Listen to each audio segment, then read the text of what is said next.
Hi, I'm Darlene Carman, and welcome to the show. When people travel, museums are major attractions to visit. Why is it that people visit distant museums and overlook the ones nearby? Recently, I visited a new museum with a lot of heart. Laura Babcock, director, and past president Jim Reynolds from the Sunnyvale Heritage Park Museum will tell us about the historical significance of the museum. We'll also share a short video of the museum when I visited. Hi, nice to see you guys again. Nice to be here. Yeah. Now, the museum showcases a lot of the influences that define the Sunnyvale history, but the major draw is the Murphy family. So please tell us some about the settlers and why they are so important to Santa Clara Valley. I think the Murphy family, the entire clan, the entire family is very important to actually the settling of the entire state of California and certainly the Bay Area. On it being part of that first successful wagon train, on it purchasing land. We always say Martin Murphy was a international person himself because of course he immigrated from Ireland, was an Irish citizen, to Canada, became a Canadian citizen, purchased land, then later to Missouri, so he was a US citizen, and then when he came across the Sierras to purchase land in what is now Sunnyvale, it was Mexico, and so he became a Mexican citizen in order to purchase land when he arrived. He purchased 5,000 acres from Castro upon his arrival in the 1840s. But that family went on to become super leaders in the entire Bay Area. Mayors of San Jose, state senators, state assembly people. They were so respected that when Martin Murphy died, all businesses and government buildings were actually closed for his funeral out of respect to this man. So they're very influential. Well, they had so many members in their family, senior, junior, and now, do you know why they left Ireland? You know, a little history on that, why they left Ireland? Well, they basically left Ireland for religious and education freedom. They were not part of the poor and starving. This is way before the potato famine, etc. They had money. They came with money. But education freedom in those days, Catholics could not go to school. Children could not go to school. It was only Protestant in the national religion and then, of course, the national schools on it. And they always felt like they were persecuted over there. And so they had dreamed of moving to North America for religious and education freedom. So Canada, and it was horrible conditions wherever, it seems like wherever they went, and malaria and all kinds of things that went on. Yeah. Yes.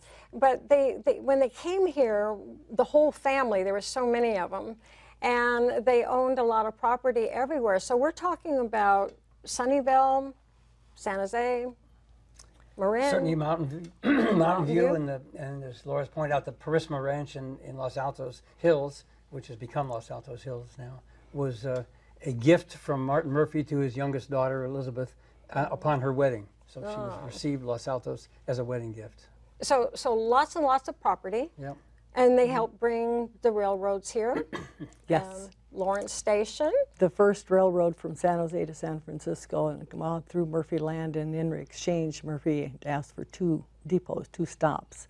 And that was Lawrence Station as well as what is now downtown Sunnyvale. And it was like in their backyard. How yes. convenient is that?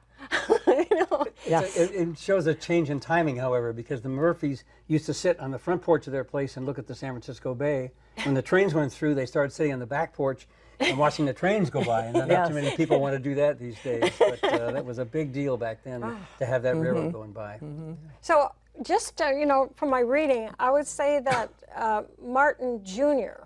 was probably, I mean, his father, of course, started the whole thing, but Martin Jr., he was like, I would say, the most influential of the Murphys. Is that, would you say? Well, certainly in Sunnyvale, because he purchased, it said 5,000 acres, which pretty much incorporated the entire area. His father purchased a ranch more down around Morgan Hill, which is why San Martin is named San Martin. Martin Murphy.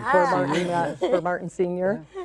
On it. And then, of course, Sunnyvale, as you probably recognize, an awful lot of Murphy names throughout the entire city of Sunnyvale in streets. Yes. Of Maud, Matilda, Mary, Evelyn, Martin, Tafe, Arquez, All Murphy granddaughters. Yeah, Yes. yeah. And of course, Sunnyvale wasn't called Sunnyvale back then. No, it was called Murphy Station. Murphy Station. And all towns start around a depot. That's where their downtown, their beginnings are on it. So yeah, it was started as Murphy Station. But when they went to incorporate by Murphy Station, they discovered that the town of Murphys, perhaps you've heard of that up on Highway 4 on the way to Bear Valley and Calaveras Big Trees, was already using the name Murphys, and that was two of Martin's brothers, John and Daniel, had gold mined up there and started a mercantile up there.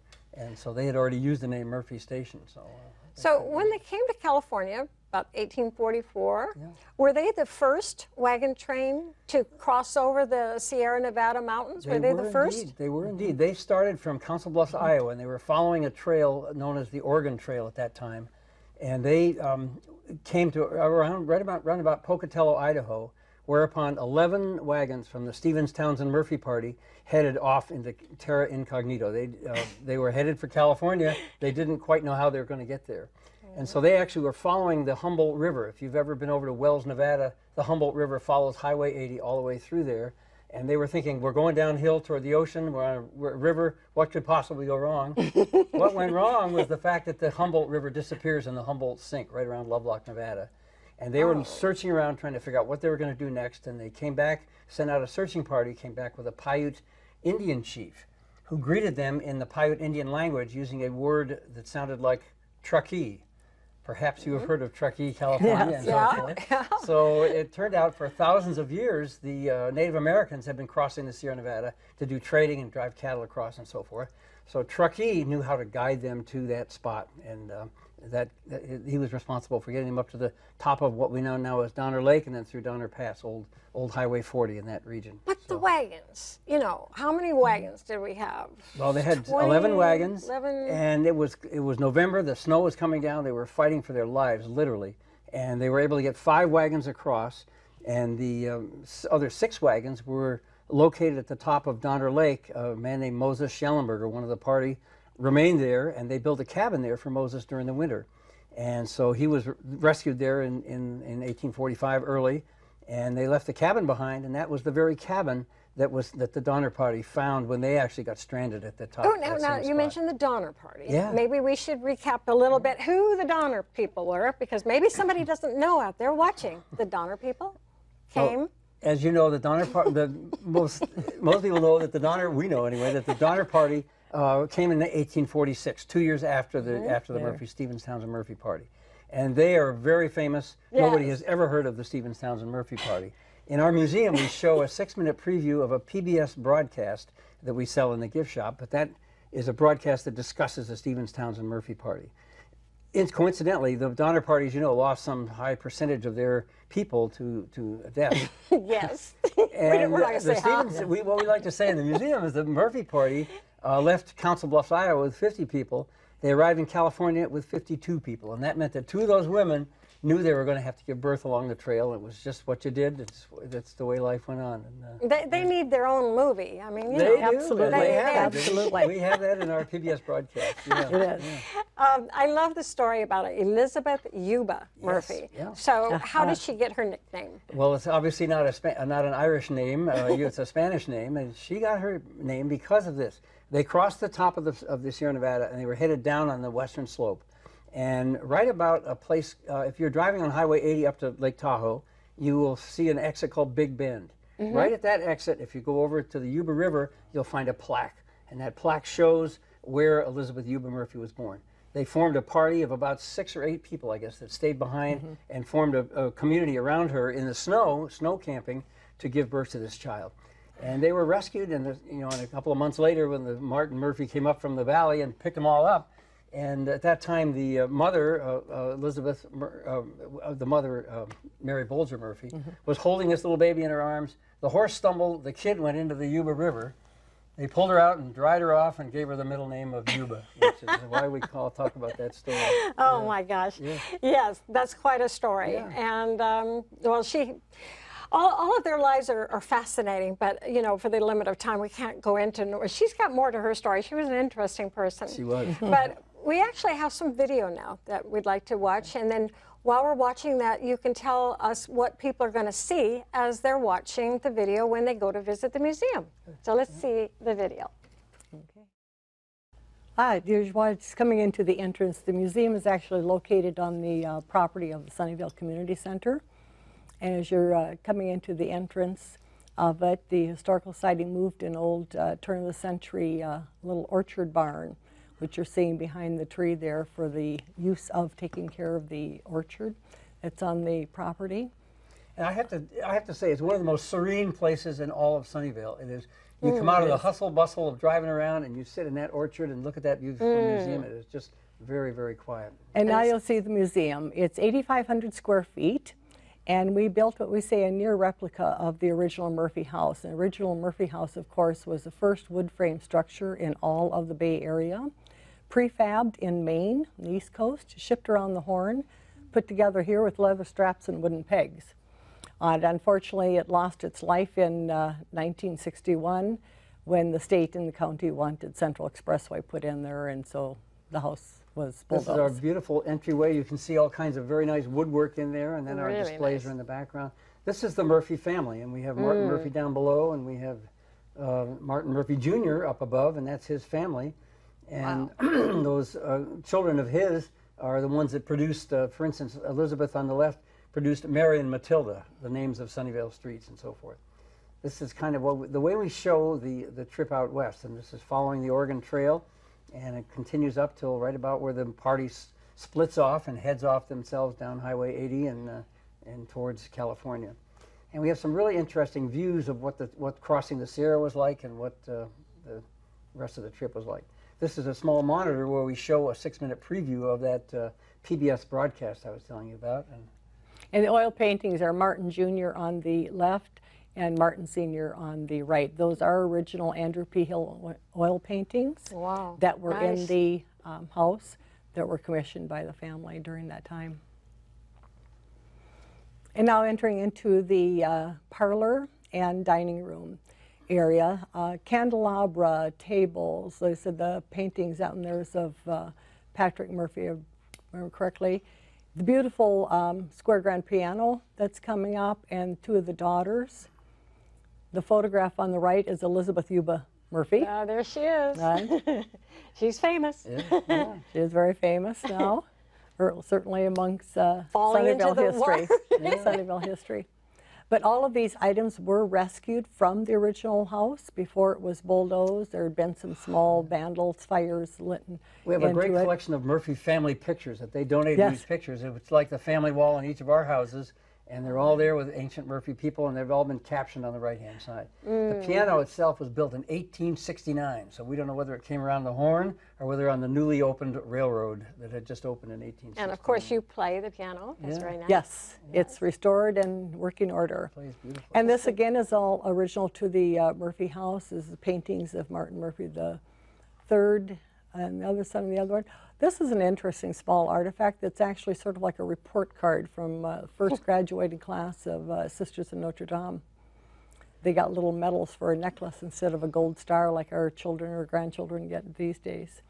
And the period kitchen in the Welsh cabinetry that was made by one of the Murphy descendants on it. And as you pan around, you'll see the stove that came from the Joshua Hindi house. And the Murphy bedroom. Murphy, as we said, was very religious. He moved here for religion, education, freedom. And he had one bedroom set aside in his house strictly for Bishop Elamenes. He rode his horse from the mission in Monterey to the mission in San Francisco.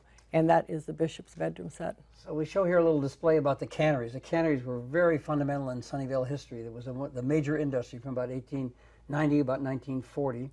And we show a little description of the Walter Wilson Walnut Ranch. He raised huge walnut shells that were used to ship Neiman Marcus silk gloves in, and various other artifacts, an old gas pump, and this is kind of man stuff down here with straight razors and tobacco and all the stuff that guys used back then.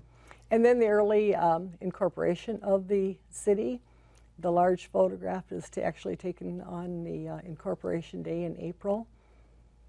And then comes a model of the first railroad, downtown railroad, and the first buildings that were around it. The large building is the Del Monte historic building, which now is on Murphy Street. They moved it, but it was right on Evelyn and them. Whoever knew that chicken incubators were built in Sunnyvale by the hundreds of thousands and shipped all over the world? Yes. This guy, Arthur Bessie, had a patent, and he put the boiler out in the field and so forth, and so he had this patent and shipped them all over the place. This is a great display on Moffett Field, which we is partly on Sunnyvale property. It describes a technique that the U.S. government decided they wanted to do in early 1930 to surveil the West Coast. And what they did was to have that giant dirigible, a crew of 75 inside, and they would launch these tiny little Sparrowhawk airplanes, which would fly their mission up and down, and then they would come and land. And if you look closely, you'll see a little hook on top of that airplane and a trapeze below. Yeah, there it is. Landing meant hooking that hook on that trapeze, being pulled up inside, and then refueled and a new crew, and out they go. So it was basically an airborne aircraft carrier. And now we're into what we call the mural room. It's a timeline of Sunnyvale done in mural form. At the Ohlone Indian, the first mission, Santa Clara, Martin Murphy arriving with all of his wheat fields. Murphy donating the first land for the railroad from San Jose to San Francisco. Early downtown, all four of those buildings still stand on Washington and Murphy. Then the first two large-scale industries both arrive in 1906 following the 1906 earthquake, and that's Libby's and Hendy. This is a view that just takes my breath away. I'll tell you, I look at that and I think that's what our beautiful valley looked like from 1890 about 1940. And you just cannot stop looking at it. And then we get into Moffett Field time frame when in the 1930s. And then finally, tick-tock, tick-tock, we come forward to these tiny little lots that we have in Sunnyvale right now.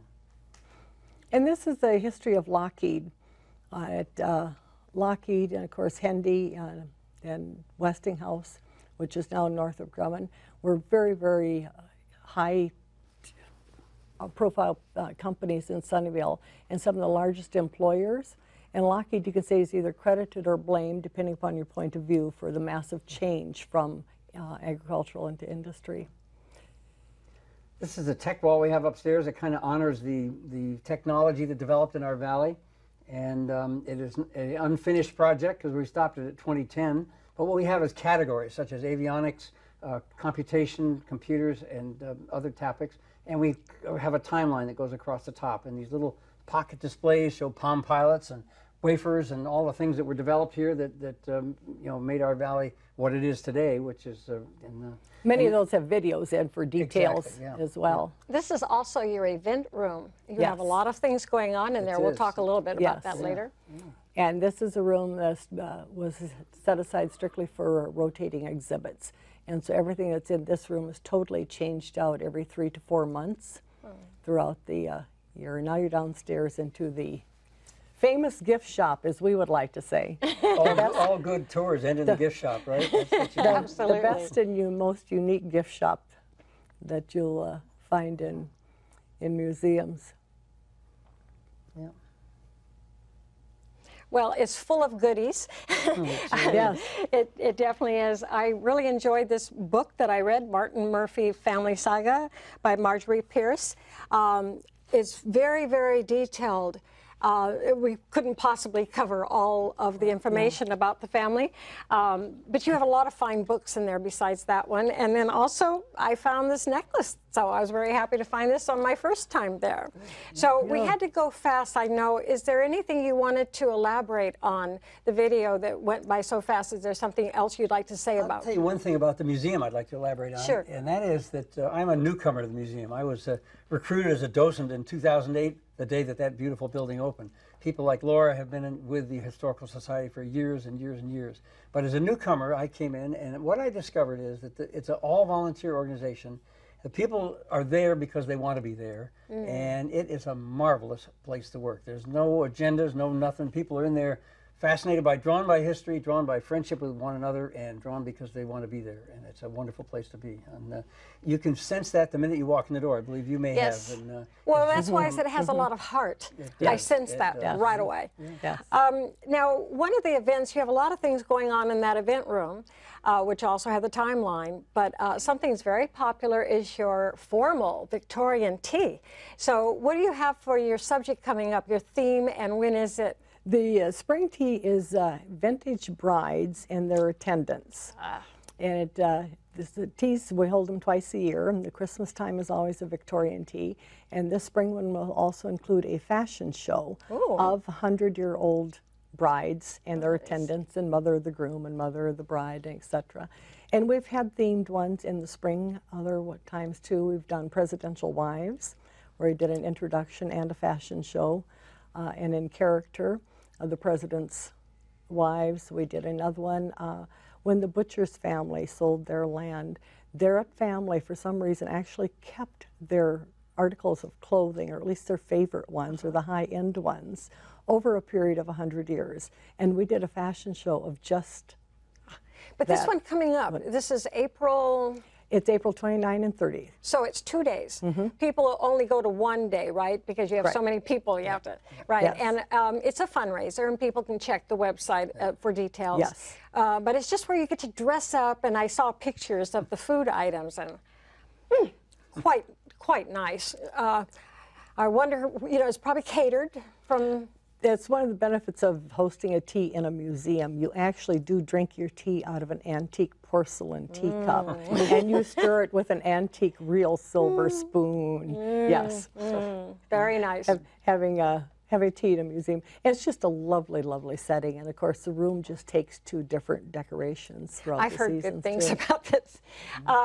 Also, you have, well, let's see, you've got the school program. So how many children are you expecting for that this year? I believe it's pretty close to 2,000, isn't it, that she does each year? And the children in Cupertino third grade students, it's offered to all third grade classes in schools, school district, local school district. They start out with Sunnyvale, including all the private ones and parochial ones, and even homeschool kids. But it's geared toward third grade, doing new local history, and then they open it up. So we do have some from Cupertino and Mountain View. These kids come in and they actually wash clothes on a washboard. They pump water into the thing. They run it through a wringer. They hang them on a line, and they beat rugs, and they actually go upstairs and they put on school clothes. We have some little tiny school desks that they sit at. And the teachers, you know, the ex-teachers that run that thing are just marvelous. They know how to handle these kids. They get them from this to this to this, and the kids just love it. And more often than not, a kid will come. And one of the things they hear is the story about Elizabeth Yuba Murphy. Oh, yeah. And these kids will come back with their parents, and here I'm a docent trying to show them the thing. And the kid says, "Get out of here." I know the story. Yuba Murphy, this is how, I know this story, exactly, Yeah, very, very popular. Yeah. Well, let's see, you've got so many events. There's another one that I thought was interesting, the Antique Fair. Where do you get your artifacts? Well, the Antique Fair, we actually advertise it in the newspaper, newsletter, radio, etc.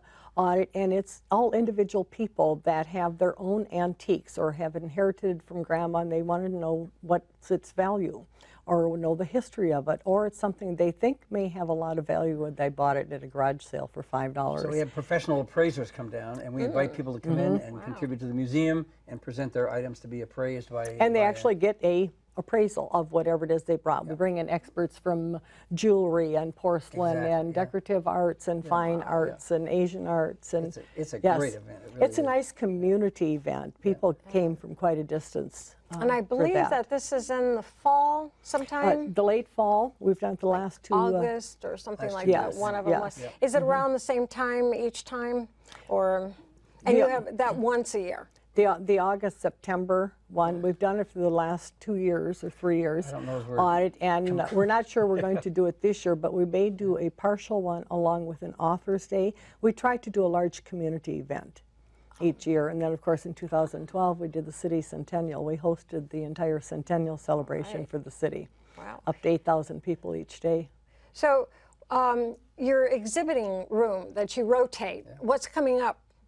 What's the next one? The next one coming up is historical photographs, or historical photographs of history in the entire Bay Area on it. And it will be combined with artifacts.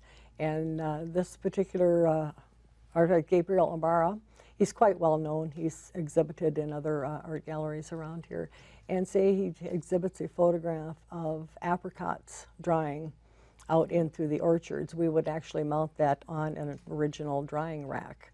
So it's a combination of artifacts, our own artifacts very with the cleverly done. photographs. We have such people like Laura and others who are able to drag stuff out of our warehouse and present it in a way that just is electrifying. It's really well done. And wide range of topics. Yeah. Telephones, we had old telephone numbers. Telephone arrives to Sunnyvale. We did that now one. Now you like volunteers. We're getting a little short, and I want to talk about the volunteers a bit. So if people would like to volunteer, what kind of activities can they choose from? It's not just one thing. What could they do? No, we ask them to just come and shadow us for an entire day that we're open. But it's being a docent, it's helping out in the gift shop. Some of them do data entry. Some people love to do research. One person does nothing but scan our old historical photos when we get requests for copies of that. We have people who run the school program. School program. The school and even the gift shop, right? And the gift shop. They could even do that. Yep. So lots of different varieties that people can choose from. Some people only want to come and serve tea twice a year, and that's fine. We definitely need volunteers for that as well. But it's a 100% volunteer organization from me all the way down. Wow. Well, it's just a really nice thing that you're doing. I really enjoyed my visit there, and I really, really want to thank you for being here today and being a part of sharing people out there that do not know about this museum. So a little bit more I'd like to say that the museum is open on Tuesday, Thursday, and Sunday. The hours are 12 to 4. The admission is free, but of course donations are very much appreciated. And if you'd like to know the directions and the location and all of that, you can find out the details by checking the website. So thanks for watching the show, and watch again.